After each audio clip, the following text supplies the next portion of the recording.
আমরা নিরপেক্ষ নই, আমরা মুক্তিযুদ্ধের পক্ষে। শুধু দর্শক শ্রোতা, দৃষ্টিকোণ একাত্তরের পক্ষ থেকে আপনাদের স্বাগত জানাই।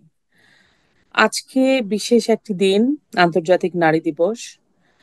এবং আজকের বর্তমানে বাংলাদেশের অবস্থা এবং নারী দিবসের গুরুত্ব, পুরো বিষয়টি নিয়ে আমাদের সাথে আজকে আলোচনায় থাকবেন বিশিষ্ট সমাজসেবী এবং আমরা বলতে পারি নারী আন্দোলনের পথিকৃৎ, নারী অধিকার নিয়ে উনি বহু বছর ধরে কাজ করে আসছেন, খুশি কবির। খুশি আপা, দৃষ্টিকোণ একাত্তরের পক্ষ থেকে আপনাকে স্বাগত জানাই। আমাকে ডাকার জন্য ধন্যবাদ। আমাদের সাথে আরো সংযুক্ত হয়েছেন সংস্কৃতি কর্মী এবং আমাদের সবার প্রিয় আহ FM আহকামুল্লাহ। আহকাম ভাই, আপনাকে দৃষ্টিকোণ একাত্তরের পক্ষ থেকে শুভেচ্ছা জানাই। ধন্যবাদ আপনাকে, এবং খুশি আপাকেও শুভেচ্ছা জানাই। সালাম নিবেন খুশি আপা। আমাদের আজকের আলোচনার বিষয় হচ্ছে বাংলাদেশের বর্তমান প্রেক্ষাপট, বাংলাদেশের নারীর স্বাধীনতা এবং আন্তর্জাতিক নারী দিবসের গুরুত্ব।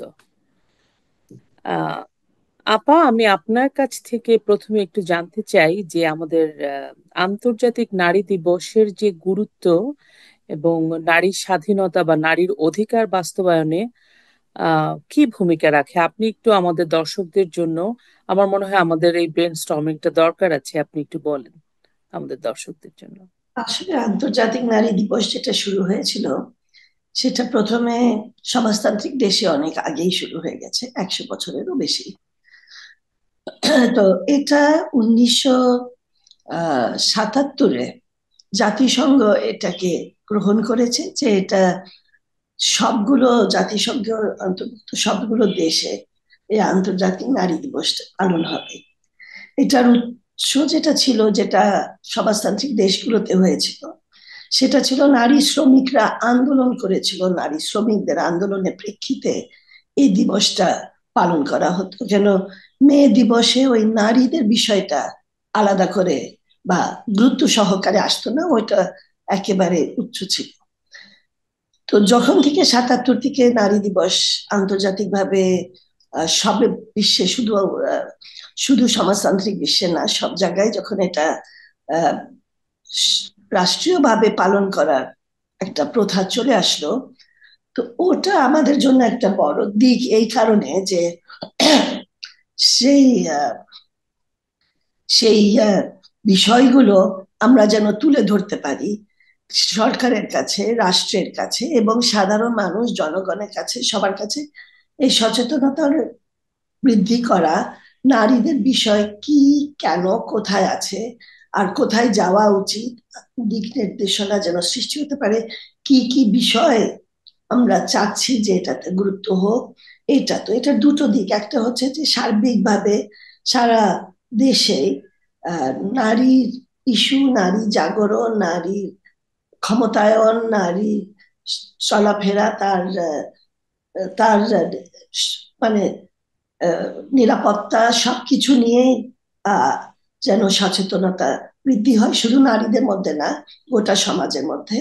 আর আরেকটা হলো যে রাষ্ট্রের কাছে বলা যে এই জিনিসগুলো দরকার, এই জিনিস এখানে এখনো উপেক্ষা করা হচ্ছে, এখানে পিছিয়ে আছে, এখানে আপনাদের আইনগুলো কেন নারীর প্রতি মানে নারী বান্ধব না, নারীকে আরো বেশি পিছিয়ে ফেলছে, সেটার জন্য কি পরিবর্তন দরকার। এই বিষয়গুলো যেন একটা সুযোগ হয়, সেটার জন্যই নারী দিবসটা খুবই বেশি গুরুত্বপূর্ণ লাভ করে, আর এখন তো আরো বেশি। ধন্যবাদ আপা।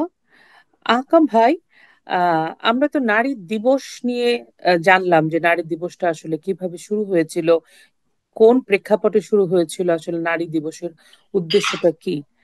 একজন পুরুষ হিসেবে আপনি বাংলাদেশের প্রেক্ষাপটে, আপনার চোখে বাংলাদেশের নারী অধিকার বা বাংলাদেশের জন্য নারী দিবসের গুরুত্ব এবং বাংলাদেশের নারীরা কি নারী অধিকার বুঝতে পারে, সেই বিষয়টা নিয়ে আপনি একজন পুরুষ হিসেবে কেমন করে আপনি এটাকে বিশ্লেষণ করেন, আপনার দৃষ্টিতে কেমন?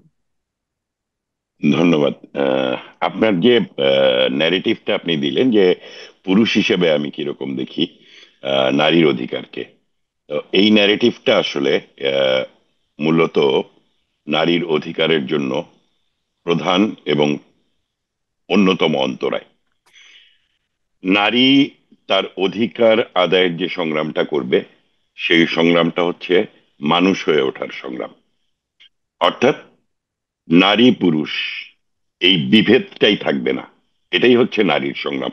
তার মানে নারীর সঙ্গে পুরুষের সমাজে বিভেদ বিদ্যমান আছে, এই কারণেই নারী অধিকার অনেক বেশি গুরুত্বপূর্ণভাবে হুম। সামনে আসে। পুরুষ হিসেবে আমার ভাবনা এটিও অন্যতম অন্তরায়।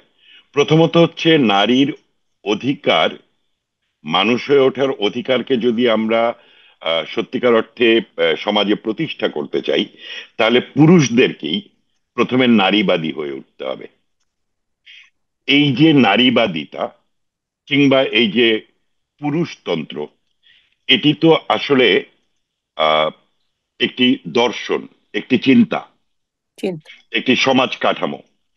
পিতৃতান্ত্রিক সমাজ ব্যবস্থায় পুরুষ সকল অধিকার সংরক্ষণ করে এবং নারী কতটুকু অধিকার ভোগ করবে তাও নির্ধারণ করে পুরুষ।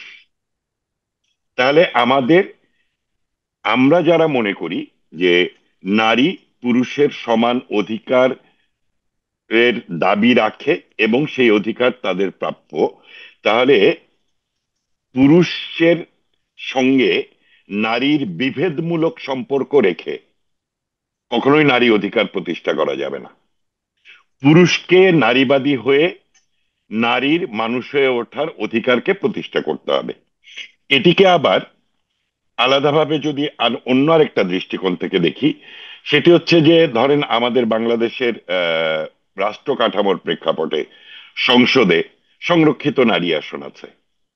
নারী কি তার নারী সংরক্ষিত আসন বাড়ানোর জন্য সংগ্রাম করবে, নাকি পুরুষের সঙ্গে সমভাবে প্রতিযোগিতা করে সংসদে নিজের অধিকার প্রতিষ্ঠা করবে?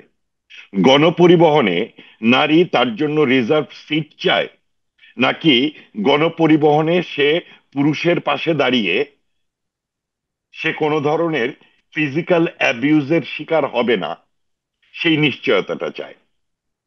আমি যদি আপনাদের দুজন স্ক্রিনে আছেন এবং আমি আমাকে যদি দেখি, আপনাদের দুজনের কপালে লাল টিপ আছে আজকে। বাংলাদেশে তো টিপ পরার কারণে পুলিশ কিন্তু একজন নারীকে হেনস্থা করেছিল। সুতরাং প্রেক্ষাপট, প্রতি বছর নারী দিবসের প্রেক্ষাপট, গত বছরের নারীর সঙ্গে সংঘটিত যা যা ঘটনা দুর্ঘটনা, আর আগামী বছর তার অধিকারকে কিভাবে সংরক্ষণ করতে হবে সেটা নিয়ে নারীর এবং নারীর পাশে পুরুষের দাঁড়ানোর অঙ্গীকারের দিন হচ্ছে এই নারী দিবস। সেই প্রেক্ষাপটে আজকের বাংলাদেশ অনেক বেশি গুরুত্বপূর্ণ। সে বিষয়ে নিশ্চিতভাবেই পরে যখন কথা হবে তখন আমি বলবো। মূলত আমি এটুকু শুধু বলতে চাই যে আপনার যে দৃষ্টিকোণ ৭১, এই চ্যানেলটাতে আজকে যে আয়োজনটা করছেন, ৭১-এর দৃষ্টিতে বাংলাদেশকে দেখা, ৭১-এর দৃষ্টিতে নারীর অধিকারকে দেখা, এবং ৭১-এ নারীর যে ত্যাগ এই লাল সবুজের পতাকার জন্য, ৫৬,০০০ বর্গ মাইলের জন্য, আমার সোনার বাংলা আমি তোমায় ভালোবাসি এই জাতীয় সঙ্গীতের জন্য নারীর যে ত্যাগ, তার প্রতি সম্মান জানিয়ে নারীর অধিকারকে কিভাবে সংরক্ষণ করা যায়, আর আজকে এসে বাংলাদেশে নারীর সঙ্গে যা ঘটছে সেই জায়গাতে দাঁড়িয়ে আমরা কি করতে পারি, এটাই মূলত আজকের আলোচনায় আসা উচিত বলে আমি মনে করি। ধন্যবাদ। ধন্যবাদ আহাকাম ভাই। আমি ধীরে ধীরে আসব আপনাকে। এই যে আপনি বললেন, আপনি অনেক গুরুত্বপূর্ণ কথা বলেছেন যে আসলে আমি যে বলছি আপনাকে যে পুরুষ হিসেবে আপনি কিভাবে দেখছেন এটা, একজন নারী হিসেবে আমি এই জন্য বলছি কারণ আমরা এত পিছিয়ে আছি, আমরা এক পা আগাই ৫ পা পিছিয়ে যাচ্ছি আজকের দিনে দাঁড়িয়ে আমি বলছি। সো আমার কাছে ব্যক্তিগতভাবে আমি নারী হিসেবে আমার মনে হয় আসলে আমাকে এগিয়ে পুরুষের সমান সমান দাঁড়িয়ে তারপর ওখান থেকে যে আপনি যা বললেন সেই যাত্রাটা হয়তো শুরু করব। কিন্তু আমরা এতই দুর্ভাগ্যবান নারীরা বাংলাদেশের যে আমরা ওই পর্যন্ত যেতে পারছি না, আমরা এক পা আগাই 10 পা পিছিয়ে যাচ্ছি। ওইটা নিয়ে আমরা আসলে আজকের কথাগুলো বলবো। আপা, আমি আপনার কাছে আসছি। প্রথমে আপনার কাছে জানতে চাই যে আপনি তো অনেক দিন ধরে নারী অধিকার নিয়ে কাজ করছেন। আমি মানুষ পরিবর্তন চায়, সমাজ পরিবর্তন হবে, আহ, সরকার বদল হবে, হবে। এটা এমন কিছু আহ মানে মানে এমন কোনো ব্যতিক্রমী ঘটনা না, হতেই পারে।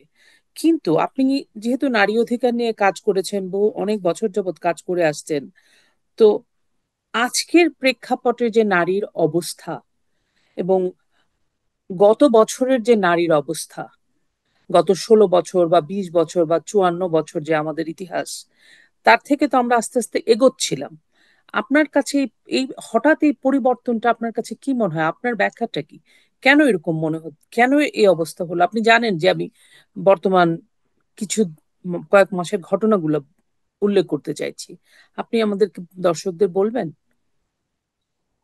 আসলে একটা ব্যাপার যেটা হচ্ছে যে নারী পিছিয়ে যাচ্ছে সেটা না, সমাজ পিছিয়ে যাচ্ছে। আকামুল্লাহ বলল যে পুরুষের সমান হতে হবে বা পুরুষের মতো, পুরুষকেও পরিবর্তন করতে হবে, পুরুষকেও নারীর মতো হতে হবে। আসলে বিষয়টা হচ্ছে সমাজ কাঠামো এবং সমাজ ব্যবস্থা তো পিতৃতান্ত্রিক। তো পিতৃতান্ত্রিক তো উপর থেকে জাস্ট চলে আসলো না, এটা হলো ধারণ করছে যারা নিয়ন্ত্রণ করছে, রাষ্ট্র যারা নিয়ন্ত্রণ করছে, সরকার যারা চালাচ্ছে, ওপিনিয়ন যারা দিচ্ছে, যারা লিখছে, তারা একটা একটা অবস্থা সৃষ্টি করে যে নারী এই গণ্ডির মধ্যে থাকবে, নারী এরকম করে চলাফেরা করবে, নারীর সুযোগগুলো এতটুকু হতে পারে, এর বাহিরে না, নারী এগুলো করতে পারবে। হয়তো এটা মনে আছে যে যখন শাহবাগের আন্দোলন শুরু হলো 2013-তে, তখন কিছু কিছু ব্যক্তি বা কিছু কিছু গোষ্ঠী শাহবাগে নারীরা পুরো দমে ছিল এবং স্লোগান দিচ্ছিল, সবকিছু করছিল। এটা একটা সাংঘাতিক একটা আলোড়ন, মনের মধ্যে একটা আলোড়ন। আর এটা ছিল 71-এর স্মৃতি, 71-এর চেতনা, 71-এর যে আহ, পুরো ভাবনা দৃষ্টিকোণ সবকিছু ধরে রাখার জন্য শাহবাগ আন্দোলনটা হয়েছিল। কিন্তু কিছু ব্যক্তি এটাতে কিছু, তারা নারীকেই, ওরা ওখানে যেখানে যেটা অ্যাটাক করেছে সেটা নারীদেরকে অ্যাটাক করেছে। তো এটা কিন্তু এই পুরুষতান্ত্রিক অবস্থার মধ্যে বিরাজমান। বর্তমানে সরকারের একটা, এটা একটা সরকার আসছে, মানে একটা সরকারকে হটিয়ে আর একটা সরকারকে তৈরি করা হয়েছে। এটা কিন্তু জনগণের ভোটে না, বা জনগণ এটাকে, তাদের কি মতামত সেটা কিন্তু আসেনি। তো একটা অগণতান্ত্রিক অবস্থায় যারা আছে ক্ষমতায় এবং যাদের অভিজ্ঞতাও নাই এটা কিভাবে চালাবে সরকার, সেখানে তারা কিন্তু আমার দৃষ্টিতে তারা হাতড়াচ্ছে, তারা জানে না, কেন এক একজন এক এক ধরনের কথা বলছে। এবং যেখানে সুযোগ পেয়ে যাচ্ছে, যারা নারীর ক্ষমতায়ন, নারীর স্বাধীনতা, নারীর চলাফেরা এবং 71-এরও আমাদের চেতনা, সে জিনিসটা যারা বিশ্বাস করে না, একটা, তারা কিন্তু এই সুযোগটা পাচ্ছে আর অনায়াসে পাচ্ছে। সমস্যাটা হচ্ছে যে এখানে আমরা যেটা মনে করবো যে সরকার এটা কি শক্ত হাতে দমন করবে, এই জিনিসগুলো বাড়তে দিবে না, সেখানে চুপ থাকা বা তাদেরকে, তাদের বিরুদ্ধে কিছু না বলা। আমি একটা ছোট উদাহরণ দিই যেটা খুব রিসেন্টলি ঘটেছে, আর প্রতিদিনই আন্দোলন হচ্ছে, আজকেও হচ্ছে, গতকালও হয়েছে, আগামীকাল তো মানে 8ই মার্চে তো বড় আকারে এই বিষয়টা উঠেই আসবে যে দুই নারী সিগারেট টানছিল। এটা হলো 28শে ফেব্রুয়ারিতে, রোজার আগের দিন। তো সে একটা টঙে বসে, তো সেখানে একটা লোক এসে যে তাদেরকে যেভাবে হেনস্থা করেছে শারীরিকভাবে, মানসিকভাবে এবং কথায়, এবং তার সাথে যে যোগসূত্র, অনেকগুলো যে মব এসে তাদেরকে যে যেভাবে হেনস্থা করেছে, সেটা ওই অপরাধটা হেনস্থা করা, তাদেরকে আক্রমণ করা, ক্রিমিনাল অফেন্সকে, সেটা বন্ধ করার জন্য বক্তব্য না দিয়ে যখন মেয়েরা সিগারেট খাবে কি খাবে না ওইটা হয়ে যায় প্রধান, তখন তার মানে প্রশ্রয় দেওয়া হচ্ছে যে তোমরা মব কালচারে যেতে পারো। তো মব কালচারে গেলে কিন্তু এটা একটা অরাজকতা সৃষ্টি হবে, এটা কোনোদিন কারোর জন্য এটা কাম্য না, দেশের জন্য তো নাই। তো আমার কাছে যেটা মনে হচ্ছে যে এই যে কোনো জবাবদিহিতার অভাব যেটা আছে, গণতন্ত্রের কোনো বিন্দুমাত্র কোনো একটা আহ, ক্ষীণ হলেও কোনো কাঠামো বা একটা আহ, নাই, পরিস্থিতি নাই, বা একটা কোনো আহ, বন্দোবস্ত নাই, সেখানে এই মব কালচার যদি প্রাধান্য পায়, কারণ তাকে নিয়ন্ত্রণ করার মতো বা করতে চাচ্ছে না সরকার, যদি ব্যর্থ থাকে, তাহলে এটা আরো বেশি বাড়তে থাকবে, যেটা বাড়ছে আগেও। যেটা আকামুল্লাহ ওই টিপের কথা যেটা বললো একজন পুলিশ, এটা তো এই 6, 7, 8 মাসে তো ঘটেনি, এটা ঘটেছে অনেক আগে। তো এই ধরনের এলিমেন্ট, এই ধরনের ব্যক্তি সবসময় সমাজে আছে, কিন্তু সমস্যাটা হলো যে তারা যদি পার পেয়ে যায়, তাদের বিরুদ্ধে কিছু না বলা হয়, তখন তার মানে তাদেরকে প্রশ্রয় দেওয়া হচ্ছে। এটাই হলো এখন সবচেয়ে বড় আমাদের জন্য একটা বড় ঝুঁকি। আপা, যেমন যেটা আপনি বললেন মব কালচার, যেই যেই মানুষটা এই কাজটা করেছে তাকে তো জেলে নেওয়া হলো, তারপর ওখান থেকে হাজত থেকে তাকে ছুটিয়ে এনে তাকে ফুলের মালা টালা পরিয়ে দেওয়া হলো, এবং গভর্নমেন্ট থেকে একটা কোনো বিবৃতি বা কোনো কিছু, যে অ্যাজ ইফ মনে হচ্ছে যে এই যে ধর্ষণ হচ্ছে, যে বাচ্চাটা মাগুরার একটা বাচ্চা, তাকে ধর্ষণ করলো, সে বোধহয় মারাও গেল, মানে আমি সেই জন্য আসলে আমার আজকে একটু, আমি একটু ডিপ্রেসড।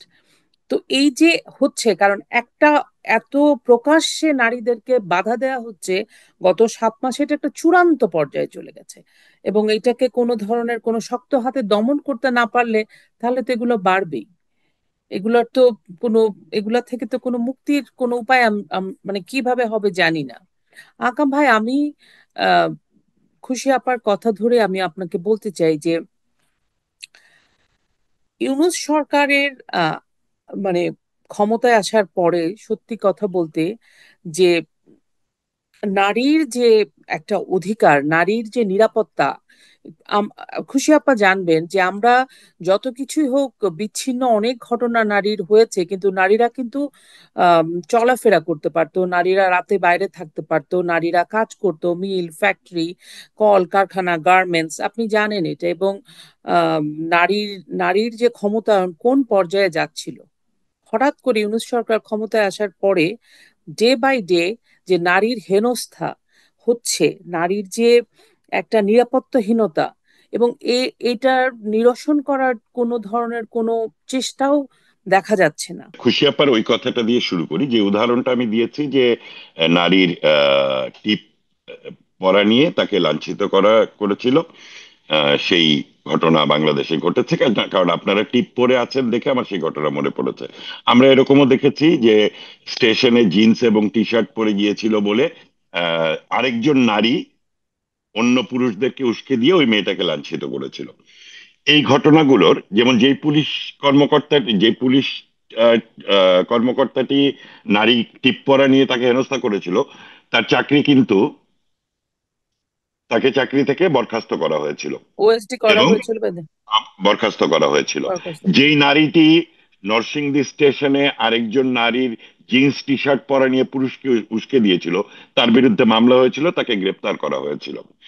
বাংলাদেশে আজকে থেকে 20 বছর আগের বা 15 বছর আগের কথা যদি চিন্তা করেন, অ্যাসিড নিক্ষেপ করে নারীদের মুখ ঝলসে দেয়া, এটি ভয়ঙ্কর একটি ঘটনা ছিল। 2008 সালে শেখ হাসিনা সরকার ক্ষমতায় আসার পরে অ্যাসিড নিক্ষেপ করলে তার মৃত্যুদণ্ড হবে, এটি যখন নাকি আইন হলো, এবং দুটি তিনটি ঘটনার রায় দেয়া হলো যে তাদের মৃত্যুদণ্ড দেয়া হবে, তারপরে কিন্তু অ্যাসিড নিক্ষেপটা ক্রমশ বাংলাদেশে বন্ধ হয়ে গেছে। আমি উদাহরণটা দিলাম এই কারণে যে রাষ্ট্র কাঠামো নারীর অধিকারকে সংরক্ষণ করার জন্য তার আইন, আইন প্রণয়ন এবং আইনের প্রয়োগ এটা কতটা করে, এটা খুব গুরুত্বপূর্ণ একটি বিষয়। যে ঘটনাটি খুশি আপা উল্লেখ করছেন, যে এই সরকার একটি অনির্বাচিত সরকার। আমি 7 মাসের যদি পরিসংখ্যান দেই তাহলে 71-এর পরিসংখ্যানকেও হার মানাবে। কিন্তু যে কথাটি খুশি আপা বললেন যে এরা অনির্বাচিত সরকার, এরা কিভাবে রাষ্ট্র চালাতে হয়, সরকার চালাতে হয় তারা জানে না, আমি ধরে নিলাম কথাগুলো সত্য। কথার কথা আমি ধরে নিলাম এটি সত্য। কিন্তু স্বরাষ্ট্র মন্ত্রণালয়ের দায়িত্বপ্রাপ্ত যে উপদেষ্টা, তার স্বরাষ্ট্র মন্ত্রণালয় চালানোর অভিজ্ঞতা না থাকতে পারে, তার রাষ্ট্রের কাঠামোর ভিতরে কিভাবে কাজ করতে হয় সেটি তার সক্ষমতা না থাকতে পারে, অভিজ্ঞতা না থাকতে পারে, কিন্তু তার ব্যক্তিগত মানসিকতা নারীর বিষয়ে অত্যন্ত গুরুত্বপূর্ণ। যেদিন এই ঘটনাটি ঘটলো, 2জন মেয়ে সিগারেট খাচ্ছিল, তাদেরকে লাঞ্ছিত করা হলো, তারপরে যা যা ঘটছে এটা জানেন। কিন্তু এই ঘটনা নিয়ে স্বরাষ্ট্র উপদেষ্টা যে কথাটি বলেছে সেটি কিন্তু ভয়ঙ্কর। সে বলেছে এটি তো, ধূমপান তো একটি অপরাধ, এটি নারী কেন, পুরুষদেরও ধূমপান করা থেকে বিরত থাকা উচিত। সে পুরো ঘটনাটাকে সমর্থন করবার জন্য তার এই বক্তব্যটুকুই কিন্তু যথেষ্ট ছিল, যে কারণেই থানায় গিয়ে তাকে ছাড়িয়ে আনার চেষ্টা করা হয়েছে, তারপরে তাকে কোর্ট থেকে ছাড়িয়ে আনা হয়েছে এবং ফুল দিয়ে বরণ করা হয়েছে। তার মানে বাংলাদেশের রাষ্ট্র কাঠামোর ভেতরে যেই মানসিকতার মানুষগুলো এখন আছে, সেই মানুষগুলো তো নারীর অধিকারে বিশ্বাস করে না। আপনি যদি মানে এখন তো গ্লোবাল ভিলেজ, সারা বিশ্বের নারীর অধিকারের জায়গার সঙ্গে বাংলাদেশের নারীর অধিকারকে আলাদা করে দেখবার কিন্তু কোনো সুযোগ নেই। আমরা যদি দেখি যে আফগানিস্তানে তালেবানরা যখন ক্ষমতায় আসলো, তখন তারা প্রথম কি করলো, বোরখা পড়তে হবে, তারপরে তাদের শিক্ষা প্রতিষ্ঠানে যাওয়া বন্ধ করলো, তারপরে তাদের কাজের জায়গাতে যাওয়া বন্ধ করলো, তারপরে তারা একা ঘর থেকে বেরোতে পারবে না। এর মধ্যে ঢাকাতে বইমেলাতে এই ফেব্রুয়ারিতে একটি মেয়েকে প্রশ্ন করা হয়েছিল যে আপনি এই বাংলাদেশ এখন কি কি স্বপ্ন দেখেন। সে বলছে যে আমি একদিন রাত 1টা 2টার সময় রিক্সা নিয়ে ঢাকা শহরে একা ঘুরতে চাই। আপনি বুঝতে পারেন, এর মধ্যে একজন রাজনীতিবিদ একটা টক শোতে বলেছে, নারী আহ, নেতৃত্বে নেতৃত্বে আছেন একটি গুরুত্বপূর্ণ রাজনৈতিক দলের, তিনি বলেছেন যে তাকে যদি এখন টক শোতে যাওয়ার জন্য গাড়ি পাঠায়, সে ওই টেলিভিশন কর্তৃপক্ষকে বলে যে আপনারা ওই গাড়ির সঙ্গে একজন পুরুষকে পাঠাবেন, কারণ আমি একা আপনাদের গাড়িতে যাব না। এই জায়গাতে দাঁড়িয়ে খুব গুরুত্বপূর্ণ হচ্ছে ওই ব্যক্তিগুলোর মানসিকতা, এবং ওই ব্যক্তিগুলোর মানসিকতাই তো এই রাষ্ট্রটা তখন ক্যারি করবে, এই শাসকরা ক্যারি করবে। সুতরাং যা ঘটছে তা তো বিচ্ছিন্ন নয়। একদম শুরুতে বললেন কুশিয়াপা যে এটি জাতিসংঘ 1977 সালে স্বীকৃতি দিয়েছিল, নারী শ্রমিকদের শ্রম ঘন্টার অধিকার আদায়ের জন্য এই নারী দিবস নারীরা সংগ্রাম করেছিল।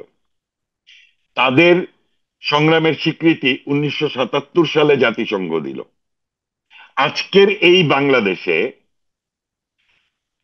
সকল বৈষম্য এবং সকল নিপীড়নের বিরুদ্ধে জাতিসংঘ মানবাধিকার সংস্থা তারা কাজ করবে। তারা জুলাই আগস্টের আন্দোলনের যে বৈষম্য বিরোধী ট্যাগটা ছিল, সেই ট্যাগটাকে সাপোর্ট করে সেনাবাহিনীকে তারা থ্রেট করলো, এবং সেনাবাহিনী রাষ্ট্র কাঠামোর যেই দেশের একমাত্র বাংলাদেশ, যে দেশের সেনাবাহিনী কিন্তু জনগণের পক্ষে যুদ্ধ করে ওই সেনাবাহিনী গঠিত হয়েছে। পৃথিবীর সকল রাষ্ট্রে সেনাবাহিনী গঠেছে রাষ্ট্র কাঠামোকে রক্ষা করবার জন্য, আর জনগণের অধিকার প্রতিষ্ঠার জন্য বাংলাদেশ সেনাবাহিনী গড়ে উঠেছিল 1971 সালে মুক্তিযুদ্ধের মধ্য দিয়ে। সেই সেনাবাহিনী বাংলাদেশের পক্ষে দাঁড়াতে পারলো না, কারণ জাতিসংঘ তাদেরকে সতর্ক করে দিয়েছিল, যদি তারা ওই তথাকথিত বৈষম্য বিরোধী আন্দোলনকে তারা দমানোর চেষ্টা করে, তাহলে জাতিসংঘ তাদের, তাহলে আজকে যে 7 মাসে যা ঘটলো তা নিয়ে জাতিসংঘ কি একবারের জন্য এই সরকারকে সতর্ক করেছে? জাতিসংঘর আন্তর্জাতিক মানবাধিকার সংস্থা ভলকার তুর্ক, যার কথা আমরা শুনছি, সে যে ভাষায় সে বলেছে বাংলাদেশের প্রশ্ন, ঠিক তার বিপরীত ভাষা সে ব্যবহার করছে ইসরায়েলের, প্যালেস্টাইনের ক্ষেত্রে। প্যালেস্টাইনের নাগরিক অধিকার নিয়ে তারা কোনো কিছু করতে পারছে না, তারা অসহায়ত্ব প্রকাশ করছে। তার মানে তারা আসলে, তাদের অসহায়ত্বটা একটা রাজনীতি। তারা যেখানে মনে করে হস্তক্ষেপ করলে তারা তাদের ক্ষমতাটা কুক্ষিগত করতে পারবে, জাতিসংঘ মানবাধিকার সংস্থা তাই করে। এবং আজকের বাংলাদেশের গত 7 মাসে নারীদের সঙ্গে যা ঘটছে, তার দায়িত্ব এই রাষ্ট্রকে নিতে হবে। আর এই রাষ্ট্র ক্ষমতায় যারা আসলো, তাদেরকে আনার পেছনে যারা যারা এই ষড়যন্ত্রের সঙ্গে যুক্ত ছিল, একেবারে সর্বশেষ সংযুক্তি গতকালকের জাতিসংঘ মানবাধিকার সংস্থার যিনি প্রধান, তাকেও এই দায় নিতে হবে। কারণ শুধুমাত্র রাষ্ট্র রাষ্ট্র কাঠামো যদি মনে করে যে নারীর অধিকার প্রতিষ্ঠায় তারা দাঁড়াবে, শক্তভাবে দাঁড়াবে, তাহলেই সম্ভব। এর প্রমাণ আমরা দেখেছি। 71-এ নারীরা যে তাদের সম্ভ্রম দিয়েছিল, একটি স্বৈরতান্ত্রিক রাষ্ট্র ক্ষমতার বিপরীতে আরেকটি স্বাধীন রাষ্ট্র প্রতিষ্ঠার জন্য নারীরা তাদের সম্ভ্রম দিয়েছিল। সেই নারীরা সেই স্বাধীন দেশে তাদের সম্ভ্রমের ওপর যদি আঘাত আসে, রাষ্ট্র তার বিচার নিশ্চিত করবে। খুশিয়াপা একজন সমাজ কর্মী। ওনার আন্দোলন মূলত সমাজের ভেতরের পরিবর্তন আনা। ওনাদের ভূমিকা কিন্তু সবচেয়ে বেশি গুরুত্বপূর্ণ আমার মতো একজন সংস্কৃতি কর্মীর ভূমিকা।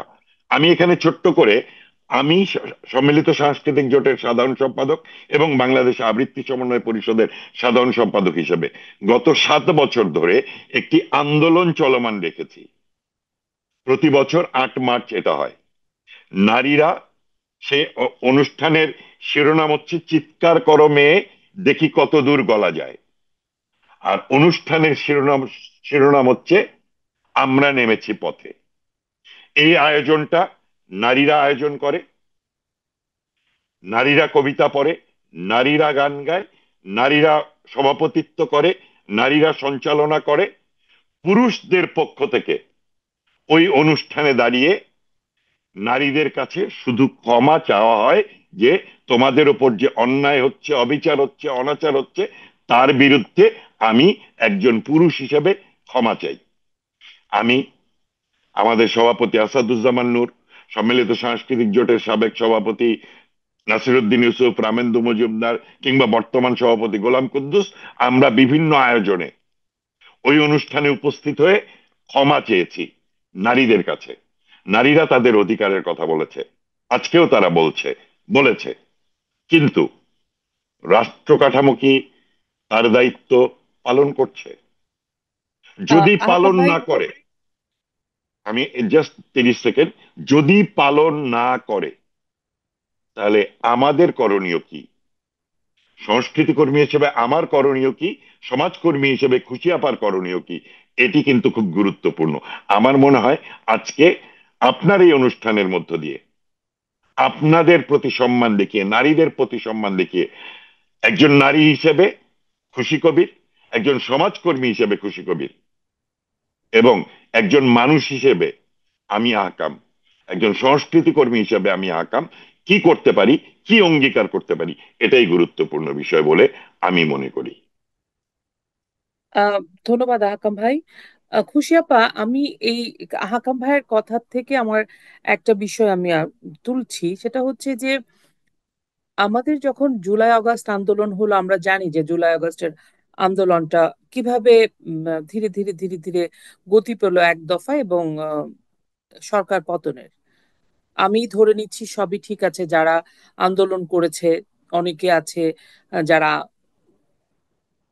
চলে এসছে, এবং এখনো অনেকে বলেন যে আমরা আসলে এরকম হবে বুঝতে পারি নাই।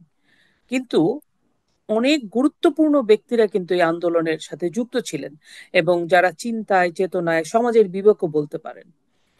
এই আন্দোলনটা যখন হচ্ছে, বা এই আমরা একটা আপনারা যারা চেঞ্জ চাচ্ছিল, তাদের তো এই রেসপন্সিবিলিটিটা এখন আসে যে আজকের যে অবস্থা, বিশেষ করে নারী শিশু শিক্ষা অর্থনীতি সবকিছু একটা যে অবস্থা, এবং নারীরা যেভাবে ধর্ষিত হচ্ছে, গ্যাং রেপ হচ্ছে, নারীরা রাস্তায় বেরোতে পারছে না, বেগম রোকেয়ার মুখের মধ্যে কালি লেপন করে দিতেছে একটা রোকেয়া হলের ভিতরে।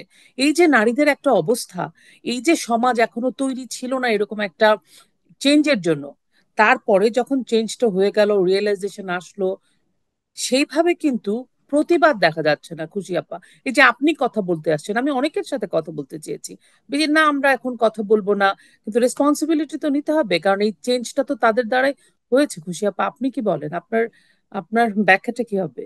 আমি যেটা বলবো সেটা হলো যে বিগত সরকার, সেখানে তারা 15 বছর শাসন করেছে, কিন্তু কোনো বিরোধী দল তেমন ছিল না। তো না। যদি জবাবদিহিতা না থাকে, বিরোধী দল না থাকে, সেখানে আমি সঠিক পথে আছি কিনা সেটা আমাকে ঠিক রাখার জন্য আমার একটা ব্যবস্থা দরকার। এটা অবশ্যই। সেটাই হচ্ছে সংসদের মূল দায়িত্ব। এবং সংসদের বাইরে যারা সমাজে আছে, সমাজ নিয়ে চিন্তা করে, দেশ নিয়ে চিন্তা করে, তাদেরও দায়িত্ব। দায়িত্ব পালন। গত বিগত সরকারের সময় যে কোনো মানবাধিকার লঙ্ঘন হয়নি আমি সেটা বলবো না, সে কি হয়েছে, নারীদের উপর কি হয়নি সেটা, মানে কোনো ধরনের অত্যাচার, অনাচার, অবিচার, তাদেরকে হয়রানি করা, তাদের উপর ধর্ষণ, এগুলো হয়নি, সেটা তো হয়েছে। কিন্তু সাথে সাথে আমরা সবাই বক্তব্য রাখতে পেরেছি, সহযোগিতা করতে পেরেছি, বিচার আদায় করতে পেরেছি, হইচই লাগাতে পেরেছি, যেন সরকার বাধ্য হয় শুনতে। বর্তমান সময়ে যারা, যে একটা খুব গুরুত্বপূর্ণ প্রশ্ন লক্ষ্য করেছো, সেটা হচ্ছে যে যারা আন্দোলনে অংশগ্রহণ করেছিল, এখন যেটা হচ্ছে আন্দোলনে অংশগ্রহণ কখন আসছে বেশি, তারা কিন্তু এটা একটা সুপরিকল্পিত, আমাদের দেশে অনেক সময় আন্দোলন হয়েছে, এরশাদ বিরোধী আন্দোলন হয়েছে। আমি 71-এর কথা বাদই দিলাম, 71 তো আমরা সবাই ছিলাম, কিন্তু এরশাদ বিরোধীও আন্দোলন হয়েছে। তত্ত্বাবধায়ক সরকার যেন হয় কেন এখানে, আহ সঠিকভাবে দেখা গেছিল যে ফেব্রুয়ারি 2095-তে যে নির্বাচন করেছিল দলীয় সরকারের অধীনে বিএনপি, সেটা গ্রহণযোগ্য হয়েছিল, হয়নি, বিধায় অনেকে রাস্তায় নেমে তারপরে একটা তত্ত্বাবধায়ক সরকারের ব্যবস্থা করা হয়েছিল। তো তার মানে জনগণ কিন্তু একটা বক্তব্য রেখেছে, জনগণ আন্দোলন করেছে, জনগণ স্পষ্টভাবে চিন্তায়, সবাই সম্মিলিতভাবে সুস্পষ্ট চিন্তায় করেছে। এই আন্দোলনে মানুষ নেমেছে কখন? এই আন্দোলনে জনগণ, সাধারণ জনগণ, পাবলিক, ওই যে বিভিন্ন এত বিশাল একটা গ্রুপ মানুষ নেমেছে যখন এলোপাতাড়ি গুলি করতে শুরু করলো আহ ছাত্রদের উপর, যখন রাতে বেলা ধরে নিয়ে আসতে শুরু করলো, ওই রিয়াকশনে এটাতে আসছে। এরশাদের আন্দোলনের এটা ছিল একটা সুপরিকল্পিত, ছাত্ররা সংগঠন হয়ে ছাত্র সংগ্রাম পরিষদ করেছে, তাদের রাজনৈতিক দলগুলোকে একটি ঐক্য জায়গায় আনার চিন্তা দিকে, 8 দল, 7 দল, 5 দল, সবগুলো দলগুলো যেন একই অঙ্গীকারে আসতে পারে, কর্মসূচি যেন একদিকে যায়, সেটা একটা সুষ্ঠুভাবে একটা পট পরিবর্তন হলো। এখানে কিন্তু একটা হুট করে একটা ঘটনা ঘটে গেল। আর যে মব আমরা দেখেছি 5ই অগস্টে, এটা খুবই দুঃখজনক। আমি ওটাকে কোনোদিন সমর্থন করি না, যা দেখেছি এবং যা করতে দেওয়া হয়েছে। আর ওখানে আমি সেনা, আমাদের সেনাবাহিনী আর সেনা প্রধানকে আমি প্রশ্ন আগেও বিভিন্ন, আজকাল আমাকে খুব টক শোতে ডাকে না, যে কি বলবো, তারা জানে যে আমি সেলফ সেন্সরশিপ করি না নিজেকে, তো সেই কারণে কম ডাকে। কিন্তু যেখানে বলা হয় বা কিছু ডাকা হয়, আমি বলি সেনাপ্রধান আমাদের 5ই অগস্টে বলেছে যে তারা দায়িত্ব নিয়েছে, সরকার চলে গেছে, পদত্যাগ করেছে। আমি ওই ডিবেটে যাচ্ছি না, আসলে পদত্যাগ করেছে না বের করে দেওয়া হয়েছে বা যেটাই হোক, আমি সেনা প্রধানের বক্তব্য যেটা দিয়েছে সেটাতে বলছি, পদত্যাগ করেছে, আমরা দায়িত্বে আছি।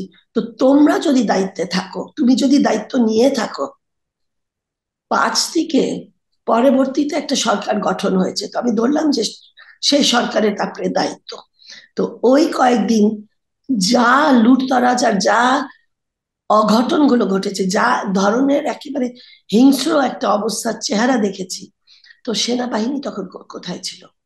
এখন যে স্বরাষ্ট্র মন্ত্রণালয়ের দায়িত্বে যিনি আছেন, তিনি একজন অবসরপ্রাপ্ত সেনা বাহিনীর ব্যক্তি। তো ওনাদেরকে আমি রাস্তায় কি দেখছি কিনা কোনো, তাদেরকে ম্যাজিস্ট্রেসি পাওয়ার দেওয়া হয়েছে, তাদেরকে বলা হয়েছে তারা দেশের স্বার্থে আইন শৃঙ্খলা রক্ষা করার জন্য তারা ভূমিকা রাখবে। আমি তো এই ভূমিকাগুলো দেখছি না। তো এখন যেটা হচ্ছে যে সরকারকে যেটা বলা, আমি আগেও বলেছি যে সরকার যখন নিজেকে মনে করে যে সে পারছে না, তার মানে সে প্রশ্রয় দিচ্ছে, আমার কাছে এটা স্পষ্ট। সে কোনো আপা, সরি আমি একটু ইন্টারফেয়ার করি। আমার প্রশ্ন সেটা ছিল না, সরকার যে প্রশ্রয় দিচ্ছে এটা বোঝা যায়। আমার প্রশ্ন হচ্ছে, শেখ হাসিনার সময় বাক স্বাধীনতা ছিল না বলার পরেও কিন্তু আমরা সব, আপনি জানেন আমরা সবাই মাঠে ছিলাম, মাইক নিয়ে আমরা কথা বলেই বলেছি বাক স্বাধীনতা ছিল না। শেষ পর্যন্ত 5 তারিখের পরে স্পেশালি আপনি দেখছেন যে ধর্ষণ হচ্ছে, আহ, মানে মানুষকে লুট ভাঙচুর এগুলো তো আছেই। সবচেয়ে ভয়ঙ্কর যেটা ব্রুটালি মেয়েদেরকে যে অপদস্থ করা হচ্ছে, এই যে যারা নাকি প্রতিবাদী হয়ে একটা পরিবর্তন ঘটালেন, তারা তো দেখছেন এই এই অবস্থা। ওনারা এখন মাঠে নেমে এটা বলছেন না কেন যে সরকারকে এই প্রেশারটা ওনারা তখন দিতে পেরেছেন শেখ হাসিনাকে, এখন কেন পারছেন না? এখন কেন নামছেন না? আসলে চুপ কেন? আপনার কি মনে হয়? দুটো বিষয় আছে। একটা হলো যে আমাদের মতো যারা একটু বুদ্ধিজীবী সোকল্ড বা সমাজে একটা আহ, অবস্থায় আছে, মানুষ চেনে, যেটা তুমি আগেই বলো যে অনেকদের সাথে আলোচনা করতে চাইলে, যেটা তুমি আমাকে ফোনেও বলেছো, তুমি একটা আমার বক্তব্য শুনে তারপরে তুমি বলেছো যে আপা আমি তো কাউকে পাচ্ছি না বাংলাদেশে যারা কথা বলবে, তো আপনার কথা শুনে আমি আপনাকে ফোন করেছি। তো সেলফ সেন্সরশিপ খুব বেশি চলছে, আর সেলফ সেন্সরশিপ চলে ভয় থেকে, ভীতি থেকে। আর ভীতি আর ভয় হয় যখন আমি যারা ক্ষমতায় আছে তাদেরকে আমি জানি না তাদের নীতিটা কোন দিকে যাচ্ছে আর কোথায় হচ্ছে, সেখানে আমি মনে করি যে আমি কিছু বলতে গেলে আমার উপর সমস্যা হবে। তো গণতন্ত্র তো নাই, আমার ফ্রিডম অফ এক্সপ্রেশন আর স্পিচও নাই। কিন্তু আমি এখানে বলবো যে অনেক ইয়াং মেয়েরা যারা অংশগ্রহণ করেছিল জুলাই মাসে, যে কোনো কারণেই তারা করে থাকে, আজকে তারা প্রত্যেকেই প্রতিদিন বিভিন্ন জায়গায় এটা প্রতিবাদ করছে বেশ স্পষ্টভাবে। আহ, তারা এফিজি পুড়িয়ে হ্যাঁ, এটা দেখেছি। করছে। এখন আমাদের মিডিয়া যারা আছে তারাও কিন্তু সেলফ সেন্সরশিপ করছে। তারা এটা যেভাবে যে আকারে হচ্ছে প্রতিবাদ, সে আকারে তারা কিন্তু সেগুলো তারা কিন্তু মোটেও আহ, আহ, দিচ্ছে না, ডাক দিচ্ছে না, এবং প্রকাশ করতে পারছে না। পারছে না, করছে না, আমি জানি না। না করতে পারলে তো অনেক সময় তো আমরা দেখেছি যে স্বৈরাচার আমলে, আমরা পাকিস্তান আমলে মিডিয়া কি বিরাট ভূমিকা পালন করেছে, ওটা ফোর্থ এস্টেট বলা হয়। তো মিডিয়া যখন চুপসে যায়, সুযোগ সুবিধার সন্ধানে থাকে, যখন বিভিন্ন সংগঠন, আমি দুঃখিত বলতে যে আমাদের সাংস্কৃতিক অঙ্গন যাদের উপর আমাদের অনেক আস্থা, আশা, ভরসা তারাও যখন বিভক্ত হয়ে যায়, এবং তাদের মধ্যেও যেটা দেখা যায় যে জামিল আহমেদকে এই সরকারই নিয়ে আসছে, ডিজি শিল্পকলা একাডেমি, সেই সরকার সেই পদত্যাগ করছে এখানে বলে যে আমি এখানে টিকতে পারবো না। তো এই সময় আছে, আমি বলবো যে আছে। আমি তো গ্রামে কাজ করি, আমি গ্রামের নারীদেরকে দেখছি যদি সংগঠিত হয়ে থাকে তারা প্রতিবাদ করে। রোকেয়া রোকেয়া দিবস পালন করতে পায়রা বন্দে ডিসি বলেছিল যে কেউ করতে পারবে না। গ্রামীণ নারীরা, আমরা ওখানে কাজ করি, আমরা বিশাল আকারে 2000-এর জমায়েত করে আমরা রোকেয়া দিবস পালন করেছি। তারা বলেছে সরকার শুধু পালন করবে, সরকার ছাড়া আর কেউ পালন করবে না।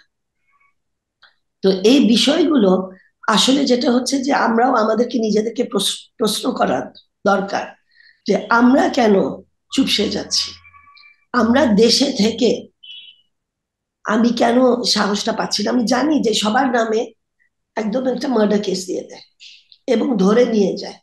এই মার্ডার কেস তো জীবনেও প্রমাণ হবে না, কিন্তু জেলে তো যে ভোগান্তি, ওই ভয় ভীতি, সবার শরীর খারাপ হয়ে গেছে যারা জেলে গেছে, তাদেরকে তো সঠিকভাবে চিকিৎসাও দিচ্ছে না। বাড়িতে ফোন করে যে একটা 15 দিন পর পর ফোন করার একটা সুযোগ দিত সেটাও বন্ধ করে দিয়েছে। সব তাদের কয়েদিদেরও কিন্তু, যারা জেলের ইনমেটস, তাদেরও কিন্তু কিছু অধিকার আছে অধিকার যে, আছে। হ্যাঁ, লিখিত ভাবে সেগুলো পালন করতে দিচ্ছে না। এই ভয়ে অনেকে হয়তো মনে করছে যে এই সরকার কার কাছে জবাবদিহিতা করবে, এই সরকার দায়বদ্ধতা কার কাছে। তো মনে হচ্ছে এটা তাদের নিজেদের কাছে, আর কেউ না। আর হয়তোবা একটা গোষ্ঠী গ্রুপ, যে ওই স্টুডেন্টস এর মধ্যে একটা গ্রুপ বের হয়ে আসছে, যখন দেখা যাচ্ছে যে তারা একটা আহ, রাজনৈতিক দলও হিসাবে আত্মপ্রকাশ করেছে। সেখানে আমি অমুসলিম কোনো নাম দেখিনি এখন পর্যন্ত। আগে তো শুধু পুরুষের নাম ছিল, তারপরে অনেক, এখন তো সোশ্যাল মিডিয়া বড় ভূমিকা পালন করছে। সোশ্যাল মিডিয়াতে অনেক লেখা টেখা হওয়ার পরে দেখা গেছে যে কিছু নারীদেরকে নিয়েছে, কিন্তু যারা আন্দোলনে ছিল, আমি ছিলাম না, আমার বিভিন্ন, আমি ওখানে ছিলাম না, কিন্তু যারা ছিল তারা বলেছে, বিশেষ করে ইয়াং যারা ছাত্রী, ইয়াং স্টুডেন্টসরা, তারা বলেছে এদের মধ্যে এরা তো কেউ তো রাস্তায় ছিল না, আমরা যারা রাস্তায় ছিলাম আমাদেরকে নেবে না কেন, আমরা তো ওদের যে এজেন্ডা, ওই এজেন্ডার সাথে যাব না। তারা প্রত্যেকে বলছে আমরা প্রথমে মুসলমান, আমার পরিচয়। তো এইটার জন্য তো বাংলাদেশের স্বাধীনতা হয়নি। আমরা একটা অসাম্প্রদায়িক ধর্মনিরপেক্ষ বাংলাদেশের জন্য দেশ স্বাধীন হয়েছে। এখানে বিষয়টা হচ্ছে যে এমন ভয়ভীতি সৃষ্টি হয়ে গেছে, আর এমন একটা কালচার হয়ে গেছে, তোষামতি করার একদিকে, ভয়ভীতি পাওয়ার আর একদিকে, আর নিজেকে সেফ রাখা। তো এখন 71-এ যেরকম নিজেকে সেফ রাখার কারো কোনো চিন্তা ছিল না, তারা কিন্তু জানে না তারা বেঁচে যাবে কি মারা যাবে, তারা জানে না। শুধু যারা অস্ত্র হাতে নিয়ে যুদ্ধ করেছে সেটা না, যারা কলকাতায় গিয়ে অস্থায়ী সরকার গঠন করেছে সেটা না, প্রত্যেক গ্রামে সে মুক্তিযোদ্ধাদের আশ্রয় দেওয়া, খাওয়া দাওয়া, তাদেরকে সবকিছু দেওয়া, জানে যে এই তথ্য যদি কোনো রাজাকার ফাঁস করে দেয় আমাদের বাড়ি এসে হামলা করবে, পুড়িয়ে দিবে, আমাকে ধর্ষণ করবে, তা সত্ত্বেও এই দেশের সকল নাগরিক ওই রিস্কটা নিয়েছিল। এখন আমরা দেখছি যে রিস্কটা নিচ্ছে না। কিন্তু আমি যখন দেখি এই ছোট ছোট, ছোটটাকে আমি ছোট করে দেখবো না এই কারণে যে এরা কিন্তু একটা ভূমিকা নিচ্ছে এই সাপ্রেসিভ এন্ড অপ্রেসিভ সরকারের মধ্যেও। তারা চিৎকার করছে, কথা বলছে, প্রতিবাদ করছে, এবং 8ই মার্চে বড় জমায়েত আমরা করব, যাব এবং বক্তব্য করব। 8ই মার্চের উপলক্ষে আমরা একটা প্রায় 370-80 জন আসছিল, আমরা একটা সম্মেলন করেছিলাম। সেখানে তো দেখলাম যে ওই সম্মেলনে আমি অবাক, ঢাকার বাইরে থেকেও অনেকে আসছিল, ঢাকারও ছিল। আমরা এটা একদম আদিবাসী, যারা আহ, তৃতীয় লিঙ্গ বা ট্রান্সজেন্ডার, যেটা যাদেরকে এখন সবচেয়ে বেশি আক্রমণ করে, নারীকে, ট্রান্সজেন্ডারকে, আহ শাহবাগী, তুমি শাহবাগী হলে সেটা একটা বড় কথা। আর আওয়ামী ট্যাগ তো আছে, এরা এটা নতুন শব্দ, ট্যাগিং, সবাইকে ট্যাগিং করা। তো এইগুলো থাকা সত্ত্বেও যে আসছে সবাই আর কথা বলছে, আর খুব খোলামেলা কথা বলছে, আমার কাছে এটা একটা ক্ষীণ হলেও, এটা একটা আলোর একটা ছোট ক্ষীণ আলো হলেও, এটা একটা বোঝানো যাচ্ছে যে মানুষ একটা জায়গা চাচ্ছে। এবং আমি বিশ্বাস করি যেরকম বাংলাদেশে বারবার একটা আন্দোলন হয়, গতটা যেটা হয়েছিল সেটা আমি বলবো যে সাংঘাতিকভাবে মানে যারা অংশগ্রহণ করেছে তাদের কোনো একটা সুনির্দিষ্ট একটা রূপরেখা, একটা কি হবে, ওই জিনিসগুলোর সাংঘাতিক অভাব ছিল, যে কারণে এই সুযোগটা নিতে পারছে কিছু ব্যক্তি যারা ধর্মান্ধ, আর ধর্মান্ধতা চাপাইতে চাচ্ছে। আমরা দেখছি যে জামাত যে ধরনের একটা রোল প্লে করতে চাচ্ছে, আমি দেখছি যে এখানে হেফাজতে ইসলাম যে রোল প্লে করতে চাচ্ছে, আমি দেখছি এখানে হিজবুত তাহরির যেটা ব্যান্ড ছিল, এই ব্যান্ডটা এখনো উঠানো হয়নি, কিন্তু তারা প্রকাশ্যে যে ভূমিকা পালন করছে, এটা কিন্তু নারীর জন্য তো খুবই ভয়ঙ্কর। কেন, হিজবুত তাহরিরে যদি 13 দফা আমরা মনে করি যে এটাকে স্মরণ করি, ওই 13 দফা ছিল অধিকাংশই হলো নারীর বিরুদ্ধে। তাদেরকে স্কুলে যেতে দেওয়া হবে না, চাকরি করতে দেওয়া হবে না, ঘরের বাইরে যেতে দেওয়া হবে না, বাল্য বিবাহ করতে দেওয়া হবে। সরকার নিজেই বলছে যে বাল্য বিবাহ 40%-এর বেশি তাদের স্ট্যাটিস্টিক্স অনুযায়ী। আর অনেক স্ট্যাটিস্টিক্স তো লুকানো হয়, বা বাবারা নিজেরাই লুকায়। কিন্তু প্রতিবাদ কিছু কিছু ছোট ছোট হলেও হচ্ছে। আমি সবসময় আশাবাদী থাকতে চাই, যে কারণে আমি দেশেই থাকি, আমি যাই না কোথাও, আমি কোনোদিন দেশ ছাড়বো না। তো আমি আশাবাদী দেখেই আমি দেশে থাকি, এবং আমি এই দেশের মানুষের সাথে কাজ করি দেখে আমি বিশ্বাস করি যে এই দেশের মানুষ বেশি দিন এই অবস্থাকে টিকতে দিবে না। টিকতে দিলে এই জাতির জন্য, এই দেশের জন্য, এই রাষ্ট্রের জন্য, এই যারা শহীদ হয়েছে, যাদেরকে ধর্ষণ করা হয়েছে, যারা যুদ্ধ করেছে, তাদেরকে অপমান করা, অবমাননা করা। আপনি আমাকে প্রশ্ন করার আগে আমি খুশি আপার কথার প্রসঙ্গ ধরে একটু 2 মিনিট একটু বলে নিতে চাই। শিওর, বলেন। আহ, খুব গুরুত্বপূর্ণ একটা বিষয় আসছে যে আহ, শেখ হাসিনার 16 বছরের শাসন আমলের সময় একটি বিরোধী দল, প্রপার বিরোধী দল দাঁড়ায়নি, দাঁড়াতে দেয়া হয়নি বা দাঁড়াতে পারিনি। যে কোনো ভাবেই হোক, বিরোধী দল ছিল না। এখন আহ, বিরোধী দলে যারা আছে তারা সবাই মিলে এই আন্দোলনে 5ই আগস্ট ঘটিয়েছে। যারা বিরোধী দল হতে পারতো বলে আমরা মনে করি রাজনৈতিকভাবে, তারা 16 বছর দাঁড়াতে পারেনি। আমি যদি আজকের এই 5ই আগস্টের পরে যে বাংলাদেশটাকে দেখতে পাচ্ছি, সেই বাংলাদেশটা হতে পারে এরকম ভাবনা যদি কোনো রাজনীতিবিদ সত্যিকার অর্থে দেখতে পায়, তাহলে সেরকম কোনো রাজনৈতিক শক্তির উত্থান কি আমাদের বাংলাদেশে হতে দেয়া উচিত বলে আমরা মনে করি? নাকি সেই ধরনের রাজনৈতিক শক্তির উত্থান হতে দেয়া হয়নি, এটি অনেক বেশি গুরুত্বপূর্ণ ছিল? হোলি আর্টিজানের মতো ঘটনা দমন করা হয়েছে, উগ্র মৌলবাদী জঙ্গি গোষ্ঠীকে দমন করা হয়েছে, আমরা বাংলা ভাইয়ের ঘটনা জানি, শায়খ আব্দুর রহমানের ঘটনা জানি। এগুলো কিন্তু বাংলাদেশের রাজনীতিতে ছিল। এবং অন্য আরেকটি গুরুত্বপূর্ণ প্রসঙ্গ বলেছেন খুশি আপা, সেটি হচ্ছে যে বাংলাদেশে যে কোনো আন্দোলন একটি পরিকল্পিত আন্দোলন হয়েছে, অর্থাৎ আন্দোলনটা সফল করার জন্য ক্রমশ সংগঠিত করে ওই আন্দোলন, স্বৈরাচার বিরোধী আন্দোলন এরশাদ সরকারের বিরুদ্ধে 9 বছর ধরে হয়েছে, 9 বছর পরে এসে সফলতা এসছে। 91 থেকে 96 তত্ত্বাবধায়ক সরকারের আন্দোলনের কথাও কিন্তু খুশি আপা খুব বলে, উনি খুব গুরুত্বপূর্ণ বাংলাদেশের রাজনীতির টার্নিং পয়েন্ট বলেছেন। একটি গুরুত্বপূর্ণ জায়গা উনি সম্ভবত মিস করেছেন, সেটি হচ্ছে স্বৈরাচারের বিরুদ্ধে দাঁড়িয়ে মানুষের অধিকারের কথা বলবার জন্য, ভোট ভাতের অধিকার করবার রক্ষা করবার জন্য, বাঙালির বাংলাদেশ সৃষ্টির জন্য বঙ্গবন্ধু কিন্তু 23 বছর সংগ্রামটা করেছে। 1971 সালে মুক্তিযুদ্ধের মধ্য দিয়ে বাংলাদেশ স্বাধীন হয়েছে। সেই মুক্তিযুদ্ধে অসংখ্য মানুষের, ছোট মানে সমাজের ক্ষুদ্র ক্ষুদ্র অংশেরও কিন্তু প্রত্যেকেরই অবদান আছে। কৃষক, শ্রমিক, জনযুদ্ধ, গণযুদ্ধ, মুক্তিযুদ্ধ, এই সব মিলিয়ে হচ্ছে আমাদের স্বাধীন বাংলাদেশ। 75-এ রাজনৈতিক পট পরিবর্তন একটি ষড়যন্ত্র, কিন্তু 90-এর আন্দোলনকে কিন্তু কেউ ষড়যন্ত্র বলে না। 96-এর তত্ত্বাবধায়ক সরকারের আন্দোলনকে কিন্তু কেউ ষড়যন্ত্র বলে না।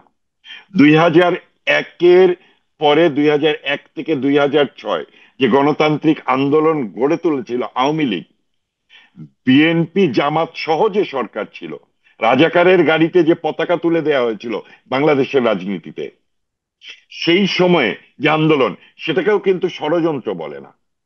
কিন্তু এই যে জুলাই আগস্টের আন্দোলনের কোনো অঙ্গীকার নেই, কোনো ঘোষণা ছিল না, কি করবে তারা, তারা কারা, এই কোনো কিছুই যে আমরা জানতে পারিনি, এটাই হচ্ছে ষড়যন্ত্র।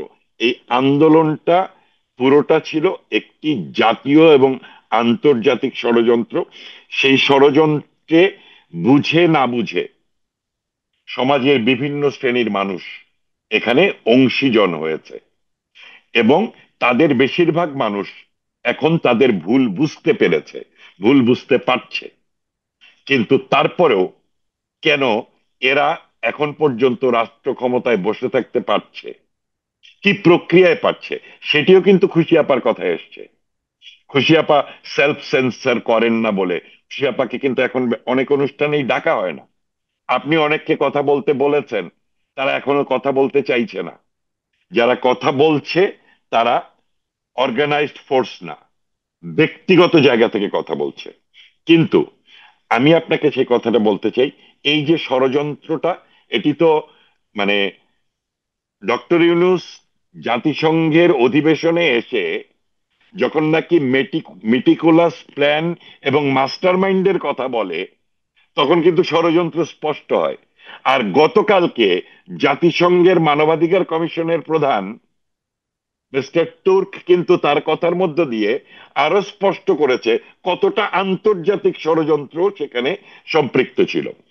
আর তারা আজকে ক্ষমতা ধরে রাখার প্রক্রিয়া হিসেবে প্রথম মিডিয়াকে কথা বলা বন্ধ করে দিয়েছে। আপনাদের মতো সাধারণ মানুষ, আমাদের মতো সংস্কৃতি কর্মী, আপনাদের মতো নারী কর্মী, খুশিয়াপার মতো সমাজকর্মী, অধিকার, গণ অধিকার কর্মী, মানবাধিকার কর্মী এবং সাংবাদিক, তাদের কথা বলার অধিকার হরণ করে নেওয়া হয়েছে। ব্যক্তিগতভাবে এই মানুষগুলো ধর্মান্ধ এবং এই রাষ্ট্রটাকে একটি ধর্মান্ধ রাষ্ট্র হিসেবে প্রতিষ্ঠা করতে চায়। তবে আশার কথা এখানে, এই যে ছোট্ট ছোট্ট করে ওই যে টানেলের শেষে আলো দেখতে পাচ্ছেন খুশি আপা, এই যে ছোট্ট ছোট্ট করে কথা বলতে শুরু হয়েছে, এটা স্ফুলিঙ্গ হতে কিন্তু সময় লাগবে না, খুব দ্রুত এটা স্ফুলিঙ্গ হবে। এবং আমার একটু আগে আমি আহ, বেগম সুফিয়া কামালের একটি ইন্টারভিউ শুনছিলাম। উনি জীবিত অবস্থায় বাংলাদেশটাকে যে মুসলমানের রাষ্ট্র হিসেবে প্রতিষ্ঠা করবার জন্য যে ধর্মান্ধ উগ্র মৌলবাদী গোষ্ঠীগুলো কাজ করছিল, তাদের সফল হওয়ার যে কোনো সম্ভাবনা নেই এই বাংলাদেশে, সেটি সুফিয়া কামাল বলে গিয়েছেন। বেগম রোকেয়া, সুফিয়া কামাল, কিংবা খুশি আপা, কিংবা আপনি শায়লা আহমেদ লোপা, আপনারা বাংলাদেশের নারী অধিকারের প্রতীক।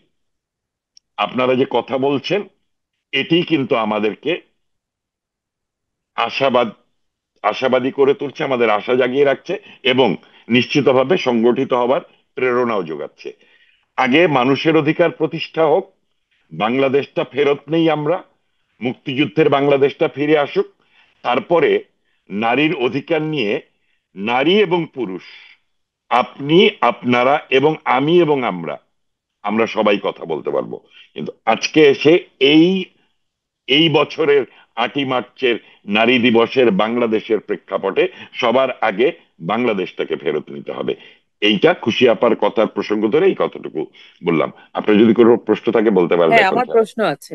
আপনি অনেক সুন্দর করে পুরো প্রেক্ষাপটটা বললেন। সবচাইতে বড় কথা যে 16 বছরে বিরোধী দল না থাকা, এবং বিরোধী দল, যেই বিরোধী দলের কথা আমরা এখন দেখতে পাচ্ছি পিকচারাইজেশন হচ্ছে, সেই বিরোধী দল থাকলে আসলে তো একটা খুব কাজের কথা না। কিন্তু আমার প্রশ্ন হচ্ছে, শেখ হাসিনা কিন্তু যখন 2009 ক্ষমতায় এসেছিলেন, তখন নারী উন্নয়ন নীতি 2011 প্রণয়ন করেছিলেন। আপনাদের মনে আছে কিনা জানি না, খুশি আপার তো আহকাম ভাইয়েরও মনে থাকার কথা। এবং হ্যাঁ, আমরা নারীতে কাজ আমাদের করেছি। যে 2023-এর একটা আমি ইয়া দেখছিলাম, একটা খবর যে বিশ্ব অর্থনৈতিক ফোরাম সর্বশেষ প্রতিবেদনে 16তম সংস্করণের তথ্য অনুযায়ী 2020 সালে গ্লোবাল জেন্ডার গ্যাপ প্রতিবেদনে বিশ্বের 146 দেশের মধ্যে বাংলাদেশের অবস্থান 71তম। লিঙ্গ সমতায় 2014 সাল থেকে বাংলাদেশ দক্ষিণ এশিয়ার সব থেকে এগিয়ে। রাজনীতিতে নারীর ক্ষমতায়ন, তারপরে বিভিন্ন টায়ারে, সরকারে, ইভেন দো আপনি যদি বলেন উপজেলা পর্যায়ে, সমস্ত পর্যায়ে নারীর ক্ষমতায়ন। প্রাথমিক বিদ্যালয়ে 60% নারীর কোটা, মানে শিক্ষিকা। তারপরে সবচাইতে বড় ব্যাপার যে আগে কি অভিভাবক হিসেবে শুধু পুরুষের নাম থাকতো, নারীর নাম থাকতো না, একজন মায়ের নাম, শুধু বাবার নাম থাকতো। তারপরে মায়ের নাম সংযোজন করা হলো। গৃহায়ণ আশ্রয়ণ প্রকল্পে নারীর জন্য শেখ হাসিনা নারীর নামে আশ্রয়ণ প্রকল্পটি বোধহয় বরাদ্দ করেছিলেন, এই ধরনের। তো নারীর জন্য কিন্তু প্রচুর কাজ হয়েছে, প্রচুর। তাহলে গত 16 বছরে আমাদের আমাদের মুক্তিযুদ্ধের পক্ষের কোনো ফোর্স আমরা আসলে কেন দাঁড়াতে পারলাম না? এক। আর এই যে শেখ হাসিনা ফেনোমেনাল, আপনি যদি বঙ্গবন্ধুর সময় থেকে 2024-এর, মানে 5ই আগস্টের আগ পর্যন্ত ধরেন, শেখ হাসিনার মতো কিন্তু নারীর জন্য কাজ কেউ করেনি। তারপরেও এই যে নারীরা যখন বলে আমরা নারী কোটা চাই না, নারীরা আন্দোলন করে, নারীরা এখনো প্রতিবাদ মুখর হচ্ছে না, নারীর অধিকার সম্পর্কে সচেতন না। এই যে নারীর যে, এটা কি নারী বুঝতে পারছে না, মেধার গ্যাপ, নাকি আমাদের নারীদেরকে অ্যাওয়ার করতে আমাদের কোথাও একটা গ্যাপ আছে? এত কিছু করার পরেও নারীরা নিজের অধিকার সম্পর্কে তো সবার সচেতন থাকার কথা, আমাদের গ্যাপটা কোথায়? আর আমরা রাজনৈতিক ভাবে আরেকটা মুক্তিযুদ্ধের ফোর্স কেন দাঁড় করাতে পারলাম না? আহ, প্রথমত হচ্ছে যে মুক্তিযুদ্ধের পক্ষের শক্তি রাজনীতিতে আওয়ামী না, লীগের বিপক্ষ শক্তি হিসেবে বাংলাদেশের রাজনীতিতে দাঁড়ায়নি ঐক্যবদ্ধভাবে। এটাই তো, ঐক্যবদ্ধভাবে। ঐক্যবদ্ধভাবে এটা দাঁড়ায়নি। আসলে বাংলাদেশের রাজনীতিতে 70-এর নির্বাচন থেকেই জি, বাংলাদেশের রাজনীতিতে দুটো রাজনৈতিক ধারা, একটা হচ্ছে আওয়ামী লীগ আর একটা হচ্ছে অ্যান্টি আওয়ামী লীগ। জি, এই যে রাজনৈতিক ধারাটি বিদ্যমান, সেই রাজনৈতিক ধারাতে 1975-এর 15ই আগস্টের পরে যে রাজনৈতিক দলগুলো গঠিত হলো, মানে রাষ্ট্র ক্ষমতাকে কেন্দ্র করে, অর্থাৎ আমরা যেটাকে কিংস পার্টি বলি, BNP kings party. Ziaur Rahman যখন সামরিক স্বৈরাচার, তার হাত দিয়ে বিএনপি হয়েছে। এরশাদ সামরিক কিংস স্বৈরাচার, পার্টি। তার হাত দিয়ে জাতীয় পার্টি হয়েছে। জামাতে ইসলামী, তৎকালীন মুসলিম লীগ, কিংবা মুক্তিযোদ্ধারা যারা নাকি অনেকে জাসদ নামে একটি রাজনৈতিক দল করলো, সেই জাসদে 70-এর নির্বাচনে যারা নৌকায় ভোট দেয়নি তারা পুনর্বাসিত হলো, যারা মুক্তিযুদ্ধের বিরোধী শক্তি ছিল তারা পুনর্বাসিত হলো, এরা মিলে জাসদ হলো। যার ফলে কিন্তু জাসদ বারবার ভেঙেছে। ভেঙে ভেঙে এখন এসে সত্যিকার অর্থে যারা মুসলিম, মানে মুক্তিযুদ্ধে বিশ্বাস করতো না, যারা বাংলাদেশ চায়নি, তাদের একটি রাজনৈতিক ঐক্যবদ্ধ শক্তি বাংলাদেশের রাজনীতিতে ক্রিয়াশীল ছিল। বিএনপি ক্ষমতায় যাবার জন্য, আসলে যে বিএনপি কে দুইটা সময়ে দেখতে হবে। একটা হচ্ছে 81 পর্যন্ত জিয়াউর রহমানের ক্ষমতার সময়ের বিএনপি, আর 90-এর স্বৈরাচার বিরোধী আন্দোলনে বিএনপি কিন্তু আরেকটি ভিন্ন রাজনৈতিক দল হিসেবে জনগণের কাছে প্রতীয়মান হলো। কিন্তু ক্ষমতায় যাবার জন্য তারা কিন্তু মুক্তিযুদ্ধে বিশ্বাস করে না এমন রাজনৈতিক শক্তির সঙ্গেই তারা ঐক্যবদ্ধভাবে রাজনীতি করলো। অর্থাৎ জামাতকে তারা ক্ষমতার অংশীদার করলো। জামাতের দুইজন রাজাকার নেতার গাড়িতে পতাকা দিল। এই বাংলাদেশে যদি কেউ মুক্তিযুদ্ধে বিশ্বাস করে তাহলে, এবং তার হাতে ক্ষমতা আছে, তিনি ক্ষমতায় আছেন, তাহলে তিনি কি সেই রাজনৈতিক দলগুলোকে রাজনীতি করবার সুযোগ দিবেন নাকি দিবেন না? আমরা কি অধিকার আদায়ের জায়গা থেকে বলিনি যে জামাতে ইসলামের রাজনীতিকে নিষিদ্ধ করতে হবে? আমরা কি বলিনি যে উগ্র মৌলবাদী জঙ্গি গোষ্ঠীর রাজনীতি নিষিদ্ধ করতে হবে, এবং তার পরিপ্রেক্ষিতে হিজবুত তাহরিকে নিষিদ্ধ হয়নি? আমরা কি ধর্মভিত্তিক রাজনীতি নিষিদ্ধ করার দাবি করিনি? করেছি। সুতরাং এখানে একটি বিষয় বলি, যে আজকে এসে এই 5 আগস্ট ঘটার ফলে কিন্তু আরেকটি ভালো দিক আমাদের রাজনীতিতে ঘটেছে।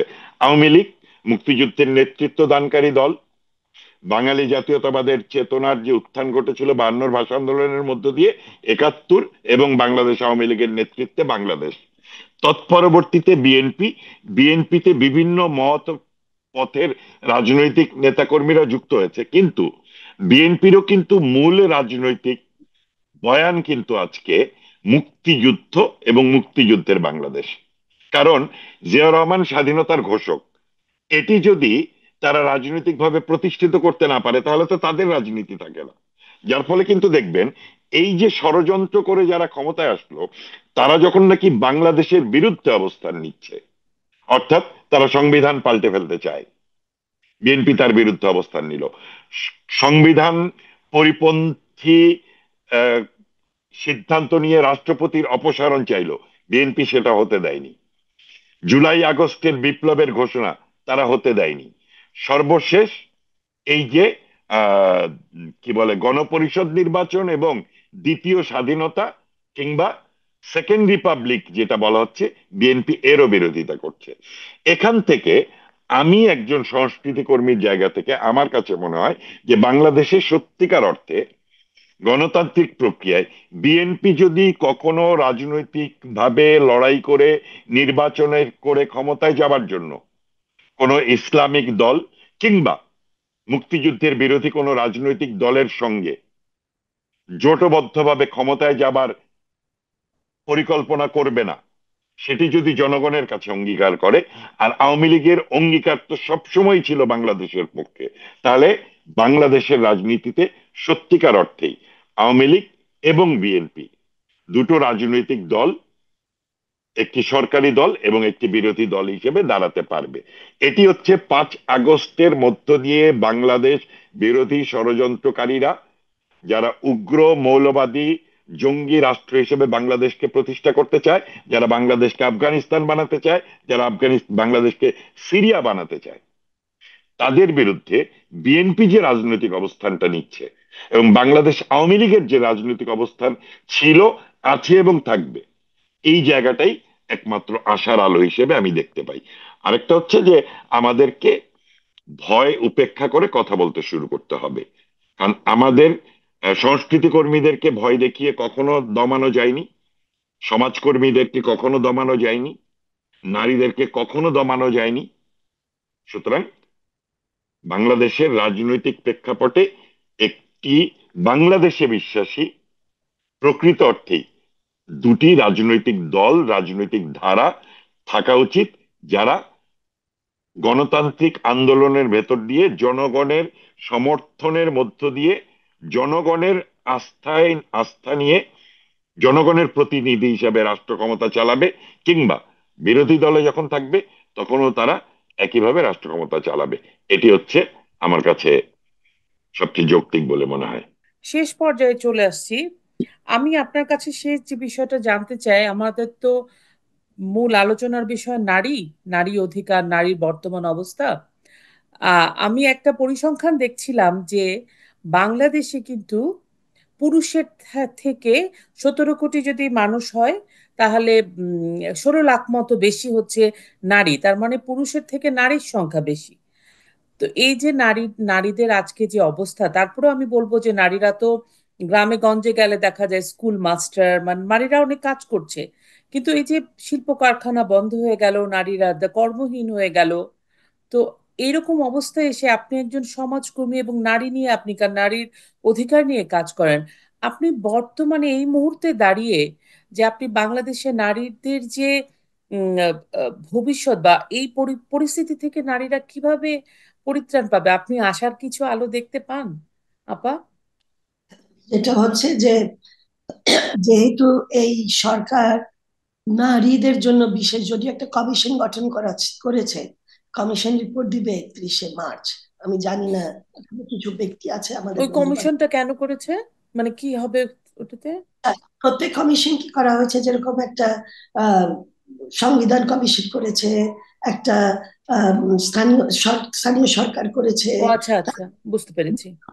তখন বেশিরভাগ কমিশনে কোনো নারী প্রধানও নাই, আর নারীদের বিষয়ও নাই, আর নারী সংখ্যাও এত কম, এটাই তাদের জি। দৃষ্টিভঙ্গিটা বোঝানো যাচ্ছিল।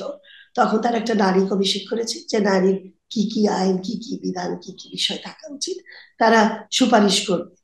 কিন্তু আমরা এখন দেখছি যে আসলে তাদের নারীর প্রতি দৃষ্টিভঙ্গিটা যেভাবে হওয়া উচিত সেটা আমরা দেখছি না। তো সেটা আমরা দেখছি না।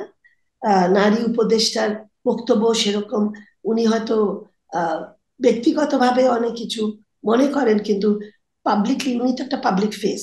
পাবলিকলি ওনার বক্তব্য, এই যে ঘটনাগুলো ঘটে যায় সেখানে স্বরাষ্ট্র মন্ত্রী বলেন, অন্য আর একজন উপদেষ্টা বলেন, মন্ত্রী তো না, উপদেষ্টা, অন্য আর একজন উপদেষ্টা বলেন, কিন্তু উনি বলছেন না।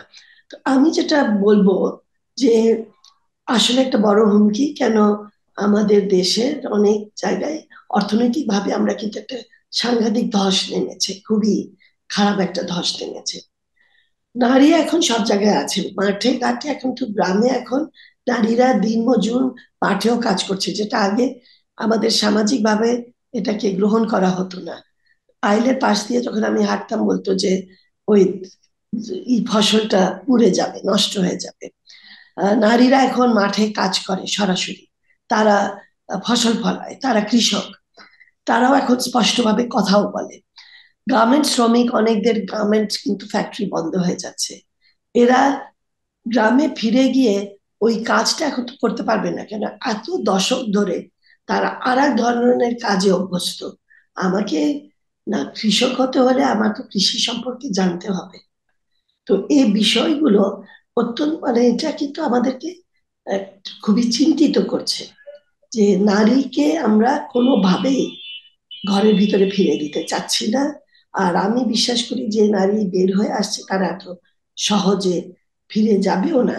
কিন্তু যদি সব জায়গা থেকে সুযোগ যদি সংকুচিত হয়ে থাকে, নারীর স্থান আর নারীর জায়গা আর নারীর জন্য উন্মুক্ত না থাকে, অভিগম্যতা না থাকে তাদের বিভিন্ন কাজে, তাহলে এটার ক্ষতিগ্রস্ত কে হবে?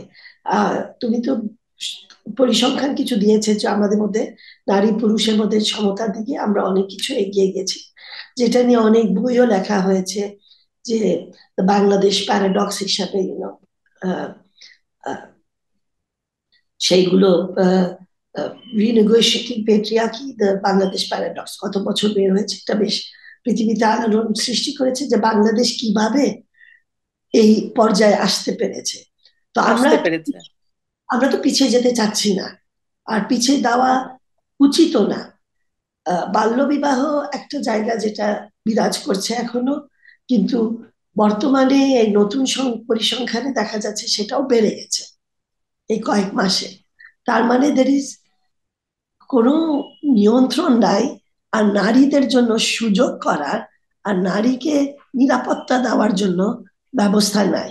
এটার জন্য খুবই প্রয়োজন যে সবাই একটু স্পষ্টভাবে কথা বলা। এটা আমরা তো অনেক ব্যাপক একটা ক্যানভাসে আজকে আলোচনা করেছি, যদিও নারী নিয়েই করার কথা ছিল, যে নারী দিবস, কিন্তু ক্যানভাসটা অনেক ব্যাপক হয়ে গেছে। আমি ফিরে আসতে চাই আজকে নারী দিবসের উপলক্ষে, শুধু নারী দিবসের জন্য না, আমরা নারী এই দেশের নাগরিক, এবং পৃথিবীর সব জায়গায় নারীর সংখ্যা একটু বেশি থাকে, কেন এটা বায়োলজিক্যালি, সে যদি সুযোগগুলো সঠিক পায় তাহলে সে কিন্তু একটা জায়গায় যাবে। তো আমরা মনে করি খুব স্পষ্টভাবে যে নারীর সম্মানের সাথে চলাফেরা, তার নিরাপত্তা, নিরাপত্তা কিন্তু সবচেয়ে বড় বিষয়, আর তার কাজের সুযোগ, অভিগম্যতা সৃষ্টি করা, ভূমির উপর তার অধিকার, মালিকানা, নিশ্চিত করা, তার যা যা উপকরণ দরকার সেটা সে যেন পেতে পারে, সে যেন মানুষ হিসেবে দাঁড়াতে পারে। আর পুরুষরাও যেন মানুষ হতে শেখে, পুরুষরাও যেন ওই যে টক্সিক ম্যাসকুলিনিটি, পৌরসত্বটাকে খুব বেশি সামনে না এনে কিভাবে তারাও নারীকে সম্মান করতে শেখে এবং একই কাতারে আসতে পারে, সেই জায়গা আমাদেরকে এই স্বপ্নটা দেখতে হবে।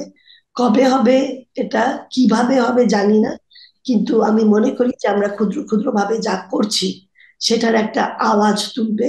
এবং আমি শেষ কথা বলে আমি আশা করছি বাংলাদেশে যে গণমাধ্যম যারা আছে, এটা সামাজিক ভাবে তাদের অনলাইন মাধ্যমে হোক অথবা প্রিন্ট মিডিয়াতে হোক বা অন্য মিডিয়াতে হোক, তারা যদি শুনে থাকে আজকে এই প্রোগ্রাম, তারা যেন একটু সৎ সাহস নিয়ে আমরা যেরকম করে এগিয়ে আসছি তারাও যেন এগুলো লিখতে শুরু করে।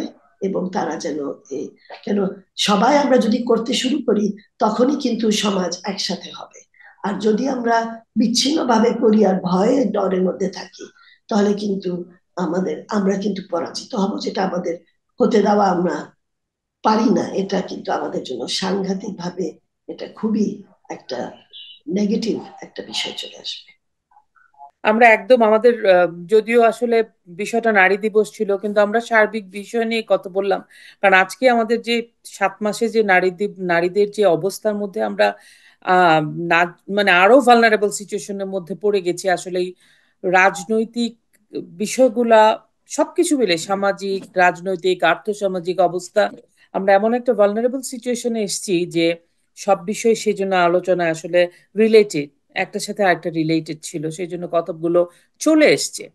কিন্তু খুশি আপা আপনি আমাদেরকে সময় দিয়েছেন, আহাকাম ভাই আপনি আমাদেরকে সময় দিয়েছেন, আমরা দৃষ্টিকোণ একাত্তরের পক্ষ থেকে আপনাদেরকে কৃতজ্ঞতা জানাই। আশা করি আমরা নিশ্চয়ই আগামী সময়টা নারীদের জন্য, শিশুদের জন্য, সবার জন্য একটা নিরাপদ বাংলাদেশ হবে। এবং আমরা যে নারীরা যেভাবে এগিয়ে যাচ্ছিলাম আমরা নিশ্চয়ই সেভাবে এগিয়ে যেতে পারবো, সমাজে আমরা মাথা উঁচু করে দাঁড়াতে পারবো, আমাদের অধিকার নিশ্চিত হবে। আপনারা সবাই ভালো থাকবেন। আপনাদের অনেক কৃতজ্ঞতা জানাই দৃষ্টিকোণ একাত্তরের পক্ষ থেকে। আকাম ভাই কিছু বলতে চান? হ্যাঁ, আমি জাস্ট শেষ একটা আশাবাদী কথা বলি। সেটা হচ্ছে জি। 54 বছরের বাংলাদেশে গত 40 বছরে যে বাংলাদেশ এগুতে শুরু করলো এবং আহ, একদমই তৃতীয় বিশ্বর দেশ থেকে নিম্ন মধ্যবিত্ত দেশ, মধ্যবিত্ত দেশ, মধ্যম আয়ের দেশ, বা আজকে সারা বিশ্বের সঙ্গে প্রতিযোগিতায় যে টিকে থাকার বাংলাদেশ, এই বাংলাদেশের জয়যাত্রা শুরু হয়েছিল কিন্তু গার্মেন্টস ব্যবসার মধ্য দিয়ে। এবং এই যে গার্মেন্টস শিল্পের বিপ্লবটা ঘটেছিল, সেই গার্মেন্টস শিল্পের মূল শ্রমিকরা নারী ছিল, এখনো আছে, ভবিষ্যতেও থাকবে। সুতরাং নারী তার বাংলাদেশের অর্থনীতিতে যখন আহ, নিজেকে নিয়োগ করবার সুযোগ পায়, কৃষিতে যখন নারীরা কাজ করে, নির্মাণ শ্রমিক যখন নারীরা, গার্মেন্টস শ্রমিক যখন নারীরা, তখনই কিন্তু বাংলাদেশের অর্থনীতিটাও আগায়। আর বাংলাদেশের অর্থনীতি আগালে বাংলাদেশটা আগায়। সুতরাং আমাদের নিশ্চিতভাবেই এই সময়ের প্রথম এবং একমাত্র অঙ্গীকার হওয়া উচিত বাংলাদেশের বাংলাদেশটাকে ফিরিয়ে আনার জন্য, বাংলাদেশের নারীর অধিকারকে প্রতিষ্ঠা করবার জন্য আজকের নারী দিবসের অঙ্গীকার হওয়া উচিত যে আমরা বাংলাদেশটাকে আগে ফেরত নিয়ে আসি। অনেক ধন্যবাদ আহকাম ভাই। খুশি আপা আপনাকে অনেক ধন্যবাদ। আমরা আবারও আপনাদের সাথে, দুজনের সাথে কথা বললে খুশি হব। তো আপনারা সুস্থ থাকবেন, ভালো থাকবেন। আর খুশি আপা আপনি যে এরকম একটা অবস্থার মধ্যে আমি কাউকে পাচ্ছিলাম না, আপনি কথা বলছেন, আপনি সাহসিকতার সাথে এগিয়ে এসেছেন, আসলে আপনি আমাদের সবসময় একটা প্রেরণা, খুশি কবির। তো আপনি ভালো থাকবেন, সুস্থ থাকবেন, নিজের যত্ন নেবেন। যদি দর্শক শ্রোতা, আশা করি আজকে আমাদের আলোচনা আপনাদের ভালো লেগেছে। আম, আমরা চলুন আমাদের দেশটাকে ভালোবাসি, নিজের অধিকার সম্পর্কে সচেতন হই, এবং সবচাইতে বড় কথা, একজন অভিভাবক হিসেবে আমি আমার কন্যা এবং আমার পুত্র সবাইকে, দুজনকে সমান চোখে দেখি। আপনারা ভালো থাকবেন, সুস্থ থাকবেন, নিরাপদে থাকবেন। জয় বাংলা, জয় বঙ্গবন্ধু।